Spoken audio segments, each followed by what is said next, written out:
Calling All Platforms is a production of Supporter Sound Studios. To learn more about how you can support the podcast, go to www.patreon.com/callingallplatforms. Now, into the ticket office of Disneyland. Oh boy, let's do this. Don't think the CIA is going to be trying to hack your second-gen iPod. I didn't think so. There might have been a lot of illegal music on there. I wouldn't doubt it. But, I mean... Put it in somebody's pants and have them sit on it. Switch on and switch off. Oh, sorry. I'll go back to my hole. iTunes is a constant source of embarrassment. I'm just so used to barfing right now. I really don't see Apple ever doing that. I am Nadella. I can't do it anymore without laughing. I was going to do the whole thing. Welcome, everyone, to the Calling All Platforms podcast. I am your host, Wes, and I'm here with Landon. Hello. And Caleb. I've already been talking for like an hour. And we are here to talk all things tech today, you guys. We're not talking about music at all. Or movies. Or movies. We've already got that out of the way. No, it's not movies. Star Wars. Specifically, yeah. Pretty much. Well. We've done that on previous podcasts. Yes, we have. Yes, we have. But we're going to move on. We're going to talk about some tech this week. Woo. And guess who's going to start us off? That's right, Caleb. Yay. Dear listener, enjoy. Oh, enjoy. So, I'm going to start off talking about the AirPods Pro again, because I love the AirPods. No, I'm just kidding. I just wanted to do a quick review roundup. Now that they've been out for a couple weeks, they've been in people's hands, people are starting to form more solid opinions and not just first impressions.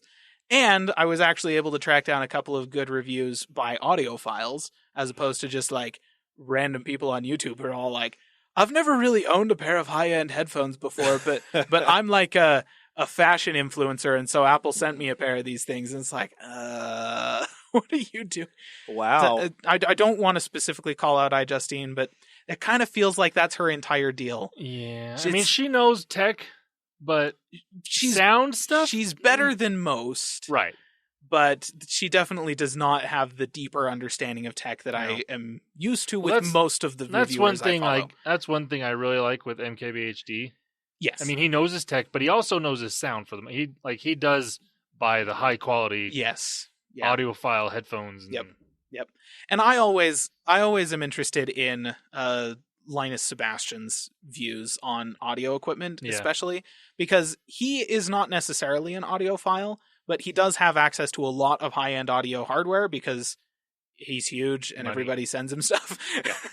But, so he has a lot of stuff to compare to. So I've watched as many reviews and I've read as many reviews as I get my hands on, and even like some reviews that those reviewers referenced, which was very helpful actually. So actually MKBHD, thank you to him for referencing the guy he referenced, because that was a super helpful review. Anyways, here's the general consensus. They sound better than the originals, which, to be fair, that's not necessarily surprising because they have a silicon tip and they actually seal. That's gonna make things sound better. It's most people's perspective that's where most of the improvement in sound comes from, though obviously they do have a new driver design. But the noise cancellation, the active noise cancellation, is quite good. Like, it's solid, works well, does the job. And that the sound is notably improved when the active noise cancellation or the transparency mode are on. So when the AirPods are actually doing processing of the audio signal that is coming into your ears, it sounds better than when you've just got the raw audio coming through with both of those turned off. So that's something to bear in mind. The convenience of these things, pretty much everybody agrees, second to absolutely nothing. They are by far the most functional and convenient wireless earbuds on the planet. So there you go, especially if you have an iOS device. But, and this was interesting, Linus Sebastian specifically pointed out that there is an app available on Android that gives you back most of the functionality that you lose by being on Android instead of iOS. And he was all like, and actually, probably worth it. To go and grab that and then pick up a pair of AirPods Pro over most other purely wireless earbuds out there. Because that was one thing, I was looking for features like that's why I bought the Samsung Galaxy Buds, because they have pretty much all the same features that the AirPods do for an iPhone on an Android device. Right. I mean, I think it would probably be better if I had a Samsung phone, but for not having a Samsung, that's why I bought them, because they sound good, they have all the same features, but if if you can get that same thing with the AirPods on Android, why not? Yeah. And that was basically what he said. Pretty much everybody, like the audiophiles who are all like, they're not the best sounding purely wireless earbuds on the planet. You can get some from Sennheiser that are better. You can get some from, a couple of other companies. And they're not the best sounding purely wireless earbuds with active noise cancellation on the market, because Sony apparently just released a pair of noise canceling purely wireless earbuds not that long ago that sound better. But because of the convenience, because of the feature set, because the sound quality is good, not amazing, but good, and so on and so forth, pretty much everybody that I read or watched or whatever, everybody agrees these are the best totally wireless earbuds on the market, regardless of price. Just straight up. Yeah. So there you go. And it was basically, and I actually liked Linus's, the way he summed this up, was that like, if you want cheaper earbuds, the Galaxy Buds do have a lot of the same features, a lot of the same functionality for like $100 less. And if you want better sound, then the Sonys, they have better sound than pretty much anything else out there. If you want waterproofing, then you get this. If you want this, you get this. And then he's all like, but that's kind of the problem, because with every single one of those, it's one thing. You get one thing, and then you are settling for something less on every other point. But with the AirPods Pro, you get close to the best of basically everything, all in one package. And he actually described them as magical, which, from Linus Sebastian of Linus Tech Tips, for an Apple product, he hates Apple. Hell froze over. Yeah. Pigs flew in through my window. It was kind of bizarre. So, frankly, AirPods Pro, holy crap. Like, that's an impressive product. And honestly, I'm not that surprised. The AirPods were Apple's best received product, like new product, in ages. And AirPods Pro are fantastic. Basically, they're just like, everything good about AirPods is still there, and everything bad about AirPods has been addressed in some way and improved. Wow. That's how you iterate on a product. So, there you go. AirPods Pro, $250. I'm probably not going to buy one. What? I was seriously thinking about buying a pair, but then I realized I already have a whole bunch of headphones that suit me. Like, I have a pair of totally wireless earbuds for the convenience. I have a pair of like earbuds that are wired to each other that hook over my ears for exercising and stuff like that. They work really well for that. I have a pair of over-ear cans, Bluetooth cans, that I have at work that are really super comfortable and sound good that I use for that. I actually ordered so did you watch the review that MKBHD referenced in his review of the AirPods Pro? So it's this guy who's an audiophile, and he pointed out, like, he's like, the first thing people are going to want to know is about the audio quality. And the honest truth is, you can go buy this pair of $20 headphones off of Amazon that do sound better. They're monitors, they're earbud monitors that are specifically designed for onstage musicians. And just, they're more balanced, more neutral, and have a much wider soundstage than a lot of other things. Stuff that costs $300 or more that is legitimate, just straight up audiophile equipment. Huh. These things are some of the best that you can get for less than $350. And so he's all like, these sound better for $20. So I actually ordered a pair of those because I wanted just a set of headphones that sound great. I've already got everything else that the AirPods Pro would give me covered by one or more sets of headphones. And I was like, for 20 extra bucks, I can cover all the bases. It'll just be a whole bunch of different headphones. Yeah. So, listener, if that sounds like a terrible, terrible time, which it probably does to most people, having like 7 or 8 different pairs of headphones to meet all of these different use cases, you should seriously consider getting something like the AirPods Pro. But if you're weird like me and you don't mind having 7 different sets of headphones, then okay, you can do that. I'm not sure I would actually recommend it, even though I do it. So there you go. Yeah. Especially since all said and done, I probably have spent about $250 on all of those headphones combined. Or more. So Yeah. Jeez. I may not actually even be saving money. Okay. I only have one other thing of tech news to cover, but it's an amazing thing of tech news. So AMD. Listener, we have had some good times with AMD over the past couple of years. And I have been having a lot of fun at Intel's expense, just loving AMD. Their whole deal right now is so great for consumers, and it's awesome. Now, that said, they're launching some new processors, because Intel launched their 10th generation processors which have literally the worst naming scheme in the history of tech. Jeez, like they it's getting. So they basically took the 9 at the front of all of their processor numbers and replaced it with a 10. So now instead of the 98 or the 9980, okay, i9 9780XE, I think was the previous high-end desktop platform chip that they have. Now they have the 10980XE because we hate you. Love Intel. So they launched some high-end desktop chips, 10th generation high-end desktop chips, which finally brought the prices of their high-end desktop line down into a range that actually competes with AMD's chips, which is good because AMD is finally launching the Ryzen 9 3950X, which is the 16-core, 32-thread mainstream desktop chip that only costs $750.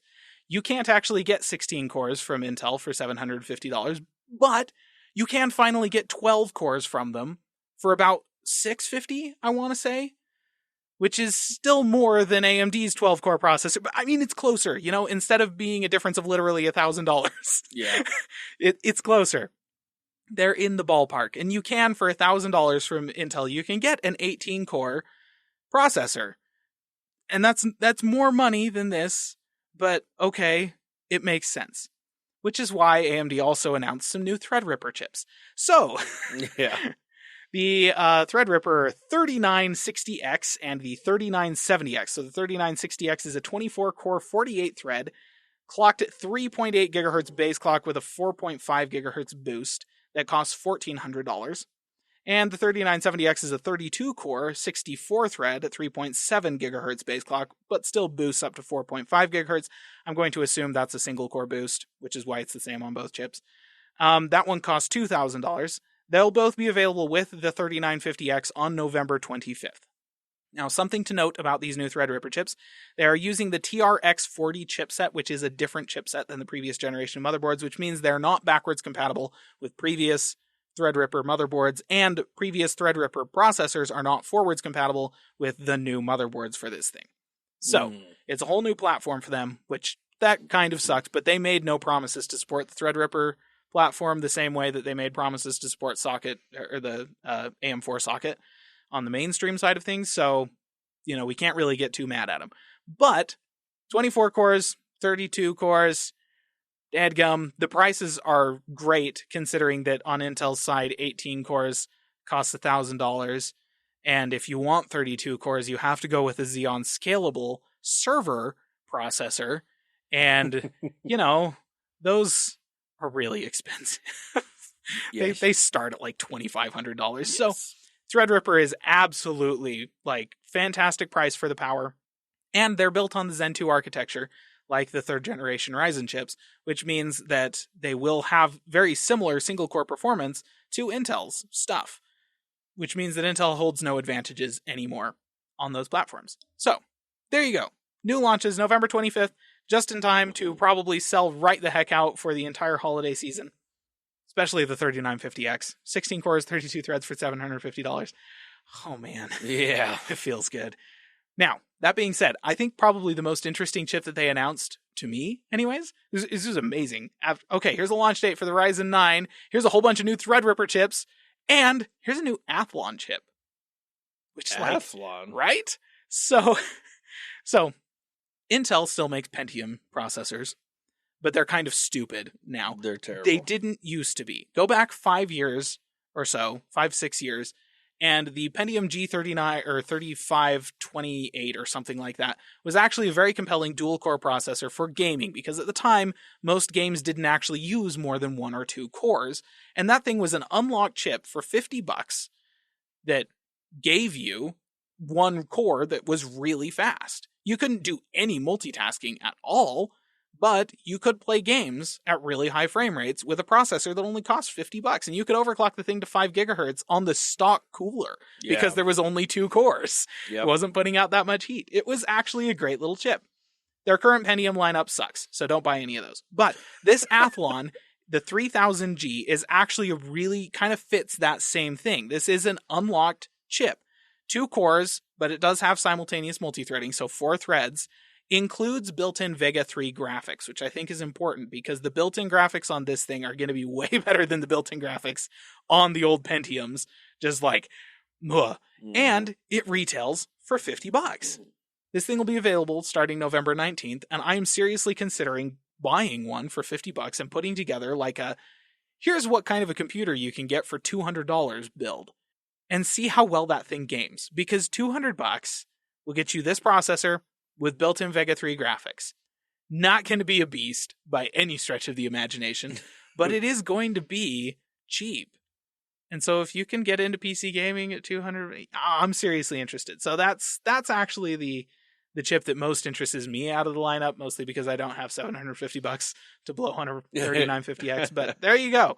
AMD knocking it out of the park. Still, 2019 is AMD's year. I don't care what anybody says. They owned it. That's awesome. Yeah, they are owning it. And we'll own it for the next couple of years. Oh, yeah. So, there you go. That's all of my tech news. That's good. Awesome. Well, let's move on over to Landon. Landon, what do you have for us? All right. I'm going to continue on with the general tech news. Okay. Before moving on to Google. Adobe. We all have feelings about Adobe, right? Is there only one feeling? Some good, mostly not good. Mostly not good. Mostly not good. But they came out with a new app this past week. The Photoshop Camera app. Now, okay. The thing that intrigues me with this app is not that it's not like what you might think when you hear Photoshop Camera. It's not Photoshop, really. It's a camera app in reality that uses Adobe's AI technology to filter, like they add filters and stuff to your photos. I haven't tested this yet because it's in like a testing phase where they're only allowing a certain amount of people to do it. You can sign up to get a notification when it's widely available at the moment, because I believe all of the spots are filled for people that actually get to use the app. Right. From what I understand, though, it works well for the most part. It's basically just another filter app, but with with Adobe's technology behind it, which, I mean, isn't bad. I mean, they do a good job with some of this type of things. It's kind of like if you wanted to do a certain thing on Photoshop with this photo, it can do that through this app relatively well. Right. Not as well as if you would get someone that actually knows Photoshop to do it. Right. But for the average user that cares about little things like that, it would probably be good enough. Huh. So I'm intrigued. Interesting. Yes, very. Again, it's the Photoshop Camera app. It's available on iOS and Android, but right now it's kind of in a beta testing mode and not available to everyone. But you can go to, I believe, photoshopcamera.com and sign up for the beta, or to get notified when it is available, and then you can try it yourself. I'm probably going to test it a little bit just to see what it can actually do, how well it does. Right. As someone that can do these things in Photoshop, I want to know how well it does. But yeah, I ought to take it to my sister's a photographer. She's really good at Photoshop. Yeah. I ought to take it to like a shoot that she does and be like, okay, you take this picture. I'm going to take the same picture. You go do this thing in Photoshop, and I'm just going to tell Photoshop on my phone to do it right when I take it. And let's see who's better. Yeah, and it does give you and it does give you like the regular photo as well. So an unaltered, unedited photo. That's good. And then you can pick the filter to go on top of it. So interesting. Yeah, it's a very interesting thing. Automated Photoshop. Pretty much. Okay. Interesting. Yeah. All right. Now some Google news. Keeping in the photography side of things, a new update has come to the Google Camera app.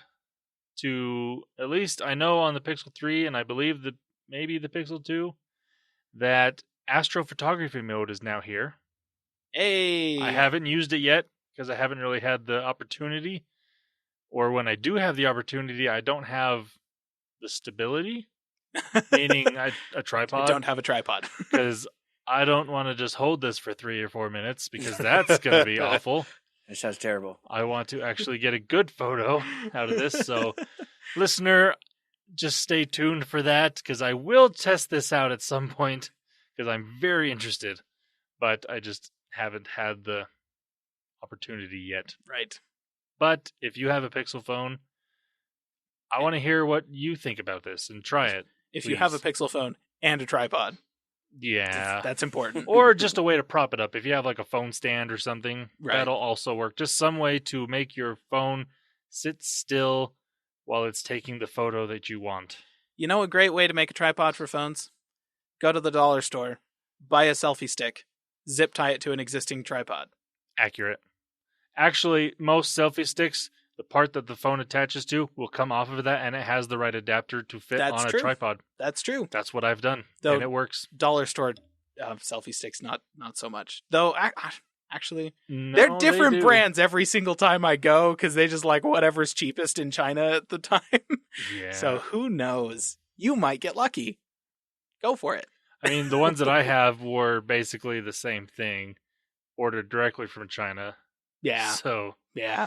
it might work. Yeah. You never If know. the attachment on the, like if the part that comes with the phone or that attaches to the phone comes off, it'll more than likely fit on your tripod. Yes. If you have a That's tripod. true. That's true. If it doesn't come off, then zip ties. They work. Yep, they do. All right, another bit of news. So if you have a original Pixel phone, so the first Pixel one from 2016, it'll be getting its last security update in December. Oh. And I mean, nobody's surprised because Google said 2 years guaranteed of OS updates, 3 years guaranteed of security updates. This is their third year. They've actually been getting OS updates as well, for the most part, during those 3 years. But so the last two updates, it did not get the October or the November security updates, but Google has come out and said that it will be getting an update in December, and that should be its last one probably. It may, if there's something really serious comes out, they might push another update to it. Right. But for the most part, this is going to be the last one. And I mean, it's not bad in the Android sphere. No, I mean, obviously everyone was hoping that Google's making their own phones. They'll update them kind of like what Apple has done, where it's like 5-6 years that they get updates. Yeah. But they're so new in it, and the hardware is still not fully controlled by Google. So Yeah. I get it, but 3 years is still really good. Oh yeah. For an Android phone. Yeah. Totally. I mean, for a phone in general, that's still really good. And most people update after about 2 or 3 years, anyways. So there's except that. for my brother, who's still yes. rocking his iPhone 5S and Well, was my really father-in-law sad he still didn't has get an iOS iPhone 13. 4S. That's pretty bad. Yeah, it hasn't gotten an update in a while. Yeah, the 5S actually, that one kind of skewed the bell curve, I think, because that's that true. particular phone, like the 4S or the 5 stopped getting updates like 2 years ago, and instead of the next year the 5S stopping, they're all like, no, it's still going. Yeah, but yeah, so if you have an original Pixel phone still, and you're not planning on updating it anytime soon, you will be getting this, or upgrading, I guess. You will be getting this update in December. So keep an eye out for that. That is all of my tech news for this week. Wow. Not much. Not much. It's kind of been a slow week, which is fine. Yeah, that's It's fine. fine. It is. It's nice. Well, let's go ahead and move on. So, Microsoft, they have events. What? Believe it or not. Oh. They had their They have Ignite. events almost as often as updates. Ah, And they're also just about the same beneficial. yeah. Their events may be slightly more beneficial than their updates, but Yeah, it depends on the update and depends on the event. Yeah, that's true. that's true. Well, this past week they had Microsoft Ignite. This one is for more of the developer. So, lots of things did come through this, more explaining of their apps that they want to try and push, which UWP obviously. I was going to say, there was a bunch of talk about Visual Studio, right? Yep. Because, like, I happen to know that there is a new version of Visual Studio and a new version of the .NET Core that are getting a lot of attention. Yes. That are going to be coming out shortly. And everyone at work who is a computer engineer is really excited about that. Except for the folks that are married to Linux. They don't care. But, you know, they're super excited, and I have no idea what any of it means. So, dear listener, I'm going to go through and pick out certain things that I think would be okay to talk about. There is a lot more. If you want to go in more depth of what this is, what he is talking about, Caleb's talking about, you can. They have all the notes, all the articles, everything on their Microsoft Ignite site. It is more for the software developer, hardware, a little bit of the hardware developer for the software, yada yada yada. But I'm going to skip over that. So because we could really talk about it, and could we though? We'd probably just sit here and make fools of ourselves. We probably would, thinking we know. We don't know enough to actually talk about it. But I did want to bring one thing up that I think is actually pretty cool in development, which we have talked about this device. It is called the Hololens. Yay. The Hololens 2 is now available for the consumer. Oh, that's nice. Pretty cool. Yeah. Well, it says that it's now shipping. Fish? Is that what you said? Consumer-ish. Oh, okay. Yeah, a fish. I mean, consumer fish, if they have the abilities to purchase said device, go for it. I don't know how waterproof this is. What's the IPX rating in this? Anything? Bueller? Bueller? Anyway, so I was going to give a little bit. So obviously, I've never messed with a HoloLens, so I don't have that. But what I'm going to do is pull a little bit from the Thurrott.com, because Paul Thurrott was there, and this is a little bit of quotes from his review of this. So it says here, the new experience confirmed my positive impressions of the device. And he says he was surprised by 2 new additions. There are some new gestures based on open and turned palms, including the placement of the holograph-based start icon on your wrist, which is really neat, and an incredible new feature where you can grab the hologram and walk around with it, twisting it in the space as you go. Cool. I thought that was pretty cool. So digital fidget spinner. Yes. So everyone thinking they can be Iron Man and just grab and move. That's what it sounds like. That's what it is. It's probably not as cool. Right. Okay, I didn't see. I'm sure there's video of certain things of that, but you can take a look. That's what it is. It says the latter feature was particularly impressive because it paired in the demo with a new drawing application where you can draw 3-dimensional squiggles in the air. The squiggles have depth, of course, and in addition to viewing them from any angle, you can pick them up and move them around. Aside from the new features, HoloLens 2 carries forward with everything that was so impressive, and he says also including the incredible eye and hand tracking systems, the lack of any latency, and the Azure Spatial Anchors functionality that shares spatial maps with others. A HoloLens 2 user can basically leave a hologram at a specific location, and then others with HoloLens headsets or AR-based apps on mobile devices can find and interact with them. Didn't they do that with Minecraft? And that's the next thing that they pointed out was, Minecraft, anybody? Yeah. So, cool. I mean, I still think... Well, it's awesome, yeah. It's cool. This is kind of what we're wanting. We're wanting to push forward this way, and I think this is one good avenue that Microsoft is, I think, successful at. Oh, yeah. I mean, the technology is really cool. Yes. I want one. Right. I have since the first time they announced it a couple years ago. It's like, that's amazing. It'd be so fun to mess with. Problem is, it's like the only place where it's really applicable is stuff that I can't do, like engineering and that's cool things that I'm not smart enough to do. True. All the crap that I'd want to do with it is literally they draw a squiggly line and like, oh, look what I can do, and nobody can see it. No, what you want to do is play Minecraft.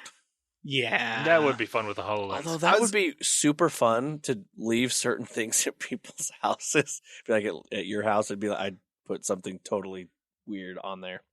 And just be like, hey, Landon, pull out your AR thing when you get home. That'd be so funny. I think so. They need to put this on the phone so we can do that. That's coming to Minecraft. I just mean they need an app. Yeah. Where you can just draw random crap in AR. And leave it. And leave it there. And then someone... Ooh, that's where this needs to be put. Not in a game that... I mean, a lot of people, yes, play Minecraft, but put this in just a generic app that you can buy on an Android or iPhone, and that would be amazing. You know, I don't have enough confirmation to say that that's not exactly what Minecraft Earth is going to be. It might very well be just that. Like, it's right. Minecraft. There might not be any objectives to the game at all. No. It might very well just be like, just build random crap in front of people's houses and then like see if they notice. Well, yes, but I want just a generic app, that's not tied to any. Well, that's fair. That's fair. So, I think, and that's what they said. On there, you said any kind of AR capable device you can actually mess with or add to if you have the permission. So, which is basically the Minecraft thing, but I think with all the stuff that Microsoft's doing, it's pushing it forward to where it probably is going to get pretty accessible. So, awesome. Cool stuff there. Yeah. All right, let's move on. That's all I want to talk about for Ignite because I don't know how to code. Yeah. I will say one thing. The stuff they're doing with .NET is actually pretty cool because it's going to mean that apps written for .NET, which has been a traditional, like, this is how you build complicated apps for Windows for a long time, they're going to, like, if they're written for .NET Core, they're going to be Linux compatible. You'll just be able to start them in Linux. And that's cool. Like, without having to do any additional work, the .NET Core framework is going to support Linux the exact same way as it supports Windows. So that's neat. Good job, Microsoft. I have nothing else to say on that. Awesome. All right, well, let's move forward. I'm going to take us into gaming. Woo! Sound good? Sure. Okay. Do it. We're going to talk about the brand new Xbox Elite wireless controller. And we're just going to talk about it is now available. So you can purchase it. Now let's talk about why would you want this controller? This because elite you're controller. elite. That's why. This makes you a better player. Well, So if I get this controller, I can beat you? No. Oh, well, then I don't also know. have to get an Xbox as well. Yeah, I was going to say, you need to do that. Well, I would attach it to your Xbox and play against you. That's true. I could set that up in the cloud somehow. It's getting to that point. I'll just attach it to my phone, and we can use Xcloud. There you go. And we'll play. And because it's the elite controller, I become an elite player and I win, right? You also have an elite internet connection versus his. Versus me. Which would definitely... Right there, I automatically win. My internet is more than 10 times faster than yours. It's way fast. Yeah. Let's just have you host, shall we? Because, my hosting abilities would be terrible. Anyway, what I did want to talk about is if you are looking to get into the Elite controller, this is probably the one that you'd want to buy. Why? What's the difference between the old one and the new one? Bluetooth connectivity. Hey! The old one could not. So you actually couldn't use the old one for Xcloud. Seriously? But this one you can because this has the Bluetooth connectivity and obviously the new thumbstick sensitivity customization. Some people aren't too happy about this, about the non-removable rechargeable battery on this one. How dare you make this thing that's convenient and better for the earth and doesn't require us to throw a whole bunch of alkaline batteries in the trash. Shame on you, Microsoft. Shame. Anyway, this is available. If you're wanting to get a new controller, you can do this. This also, they have said that this is capable of moving forward to the next console. So, here you go. At this stage, I kind of expect to be able to use both the current generation Xbox One controllers and the current generation PlayStation, like the DualShock 4, with the next consoles, because literally, they're all just Bluetooth devices, and the next consoles are just going to be PCs. If you can't, then that's because somebody has locked it down in software, and that's obnoxious. Yes. True. All right. I also, moving on here, I did want to kind of give my take on Xcloud since we brought it up. I am in the program. I was given that. And the first stage of what they had was just streaming from Microsoft. The 4 games that they had given you was Sea of Thieves, Gears 5, Killer Instinct. Oh, jeez, I just forgot the other. Gears 5. Oh, Halo 5. I shouldn't forget that one. Which a big one. Which, okay, let's talk about this. So on Wi-Fi, it's okay. The things that I have noticed is if I am using joysticks on the controller that obviously you have to use, there is a slight lag that I think a gamer can see. But what's interesting is when I push buttons instant are fine, but it's in the joystick. So I have heard rumor that they are trying to do a technology for the joystick so it kind of helps the joysticks later. So I think this is them testing this out. Yeah. Like a predictive of how you would use it. It's AI, like the computer is going to try and predict what you're going to do before you do it, which I can see like improving the latency a lot, but I can also see it resulting in moments where you're just like, why the F did the character just do that? Why I didn't even tell it to do, and it just like decided it was going to move. And I just don't know how much of that, but yes, like that is a concern. It's going to be interesting to see. Like it's getting to the point where you don't even have to play. You just hit start, and it knows what you're going to do. You know what's going to be funny? It's just going to get to where Cortana versus Google versus Siri. That would be terrible. Siri would lose. Although I think Google's way ahead with that StarCraft thing. That's true. Yeah. Anyway. So it's okay. Now, the games they chose, I get it. It's Xbox Studio as of right now. But for something like this, I think I'd do more PvE type things, player versus environment, or a simulation game. Because it's a single player. I would not want to play Gears 5 multiplayer on this, even with a Wi-Fi connection. Because, to be fair, and I actually really appreciate the concept that they're stress testing it. Yes. By like, okay, Gears 5 is a shooter, but it's a third-person shooter. A little bit of latency, a little bit of lag is going to be less noticeable in a game like that. Sea of Thieves, that's first-person. It's a bit more cartoony. It's a little bit, like, it's not necessarily PvP type stuff. Yeah. And the controls are not, like, super precise in Sea of Thieves, just generally speaking. So, like, okay, a little bit of latency, a little bit of lag's probably going to be okay there. Yeah. Halo 5. This is a straight-up first-person shooter, and if they're letting you play that thing PvP, like the PvP modes in that's a precision competitive shooter. And like, holy crap, if they're having issues with latency and that kind of thing, they're going to come out in that game. Now, I know Microsoft has the ability to do this.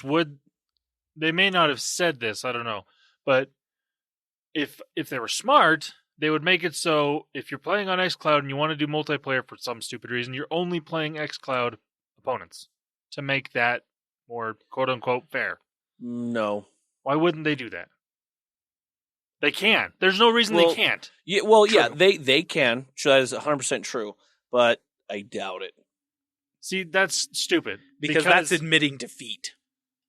Well, that's why they don't announce that, but they do it anyways to make it so people don't just automatically xCloud sucks because there's so much lag. I'm not going to play it. Yeah, it's an interesting point. I think it would be stupid if they didn't do it that way. Yeah, the other game is a fighting game, which like competitive actually fighters, ran a real. I wanted to touch on this. Like competitive fighting games, though, it's another one like a PvP first person shooter. That if there's any kind of lag in the commands when you're playing another player, you're gonna notice and you're gonna lose. Like you can't counter stuff effectively if it's not working properly. So like they're straight up. They went right in and instead of like throwing Stardew Valley on there or something like that, which like it doesn't matter if there's lag in Stardew Valley. They went and chucked a bunch of games at it that like legitimately, if there's any kind of issue with latency, you can't play these games very effectively. So I admire that, honestly. Like, good on them. Yeah, so they are stress testing. Now, go back to the Halo thing. On other people that have got this, so like in Paul Thurrott, Brad Sams works for Paul. He does a lot of this. He actually video recorded himself playing that on Halo, and he actually got pretty decent scores on this. But he could definitely tell. He's like, it's the joysticks. Definitely, it's that's throwing him off. But everything else worked great. Mm-hmm. But where they live, they have great internet connection. I do not. Yeah. And when I do have internet connection, it's at someone's house, and I just don't want to be like, hey, so give me like 10 minutes. I got to do something. Like, I know I'm here, Dad, but hold on. I got to play some games. So I haven't fully I've kind of tested. I could see it runs really well. But what was surprising is that Killer Instinct. Mm-hmm. I actually did really well on it with just that because I was using the D-pad. Yeah. And the buttons, on there. Right. Which was perfect. It was great. Interesting. Okay. Yeah. And so that's why I was like, that's interesting with the joysticks. It seemed just a tad slower. It was learning, but then when I got into, say, playing some Gears with it, like on campaign, I did not go into multiplayer because I would have got owned. It seemed to start working better, but still, I could tell. And for me, I'm like, ooh, if it wasn't on Gears, if it was on, like you say, Stardew Valley, a simulation game, heck, Diablo. Yeah. Okay. Wouldn't make a difference. I'm all for it. Now, that said, they just released the Xbox console portion to where you can actually set up your Xbox as the server. And so, sadly, I have my internet is just barely under the limits for that, or my upload speed, so I could not test it. It would not turn it on for me as a server. Yeah. Now, I was hoping that I could turn it on and just be at home and just use it over the Wi-Fi. So instead of sending out to Microsoft to their servers and then sending back, I would just stream from my Xbox to my phone, which I thought would be cool. It says that that's what they're wanting to get to, but I don't think they've set that feature up just yet. Right. So I have not been able to test that other, just seeing what it would be like, unless I decide to hand over my X over to Caleb here or Land and be like, here, can I have this on at all times? And then I can sign in, please. Yeah, just go ahead and use up my entire data bandwidth for the month. Thanks. Fair enough. But I have not done that. No, I was being sarcastic. It's been recorded, so next week. No, but I have not tested that out. Other people say it works just fine. Obviously, they're getting a little bit better bandwidth or better things here and there. But I have tried it on 4G LTE. I use AT&T. It's not the best where I'm at, where we're located. Yeah. That would be one to where I'm like, okay, I'd probably play a game that's a single player turn-based. That's totally fine. Like Simulator, that's where I'd want to be. Well, 5G is, as a standard, way faster than LTE. Right. So once 5G is widespread, then cool. Now all we got to worry about is data when's caps. When's that going to happen? Right. Once 5G is widespread and unlimited plans are actually unlimited, cool. So never. Oh, yeah. Not in this country, anyways. No. Yeah. So my take on it.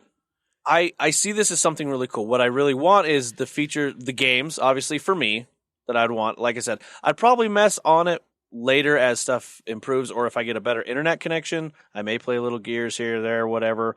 But mostly I'd probably just play those smaller games for it. I may hop in and play a little bit on the server on Minecraft. That seems okay for it. But until they kind of fix those joysticks a little bit better, because to me, when I'm playing, like, say, if I want to play Overwatch, I still need that precision, that first person. See, Sea of Thieves, I mean, you're swinging a sword. Right, yeah. Sea of Thieves is a little bit like I said, the controls in that game just generally, they're not super precise. Right. So that one would work. Games like that would be fine. But yeah, if I'm not playing Halo multiplayer. Yeah. Halo 5. Unless all I'm doing is launching grenades. Enjoy. But anyway, so I think it'd be good. If it's on a scale of 1 to 10 right now, what I've seen, what I've messed with, I'd probably give it around a 7 that I'm able to mess with. Like I said, I want more. I want to see more. I like where this is going. I love the idea that I can just have a controller and my phone and just play my games. Or go on a road trip going somewhere, going to a convention, being somewhere. I think it'd be really cool. So that's my review so far.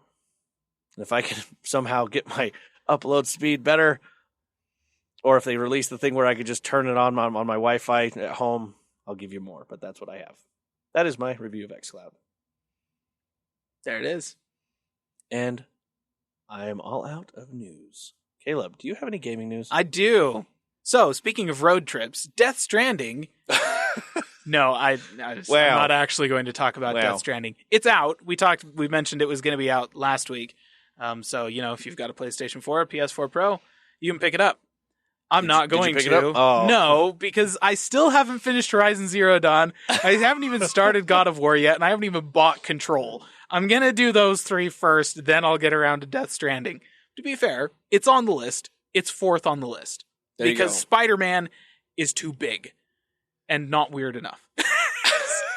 I admit that Death Stranding is probably also going to be pretty huge, but it's weird. It's super bizarre. Control is also weird, and God of War and Horizon Zero Dawn are much more tightly scoped.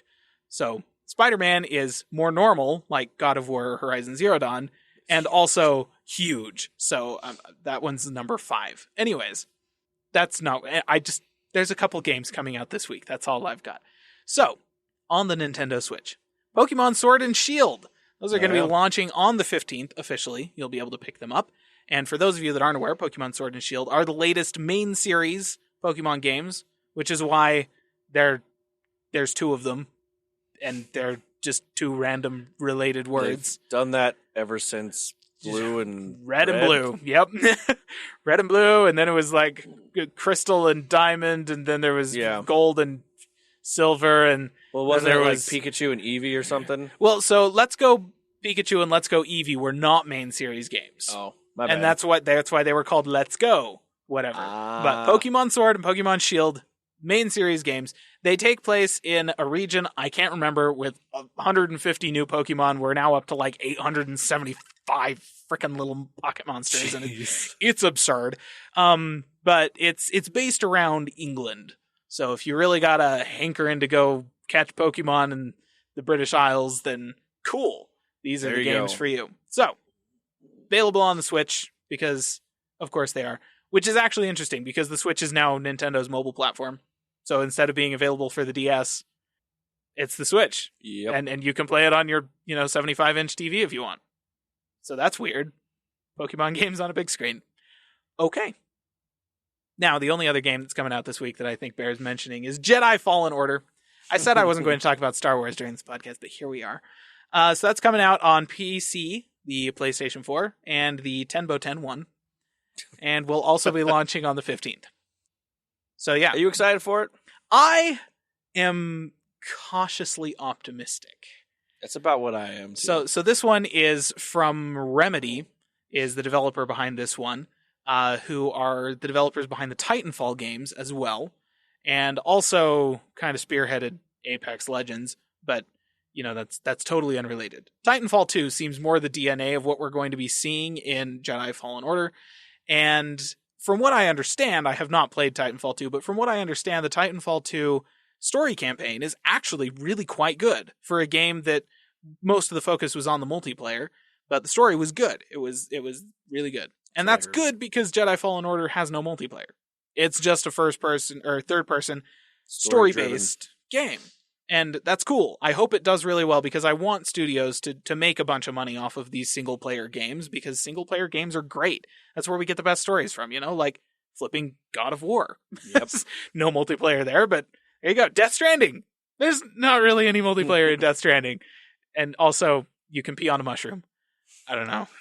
It's a weird game. But I'm cautiously optimistic about Fallen Order just because it feels like Remedy probably does know what they're doing in this case, and I'm really interested to see another just great single-player Star Wars game. There's been a ton of them, and I've loved them. And after Battlefront 2, oh boy, do we really need a good, solid single-player Star Wars game. That being said, Remedy is still owned by EA. So that's where the cautious part of my optimism comes in, because I hate EA, and they're just terrible in general. So,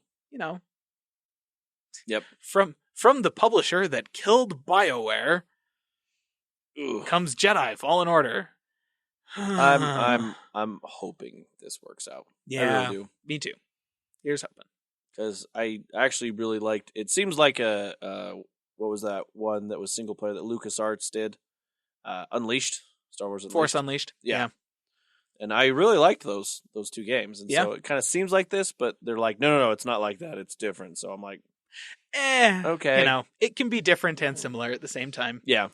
There's stuff in it that I look at it and I'm all like, that was in, Jedi Knight, Jedi Outcast back in like 2001, or whenever that game came out. And like the throwing the lightsaber thing, I think that was the first time that was introduced in a Star Wars game was Jedi Knight, Jedi Outcast.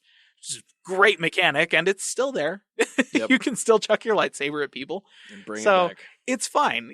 There's been there is a long history of excellent first-person Star Wars, or excellent single-player Star Wars games, and I'm hoping that this is one of them. We'll see. We'll find out here pretty soon, actually. Oh, yeah. This week, in fact. Yeah. Awesome. Well, Landon, do you have anything for gaming? No. No, I don't. All right. Well, I think that's the end of the podcast. Listener, thank you for listening all so far to this week. And if you want to get a hold of us or have any questions, you can definitely get a hold of us on our social media.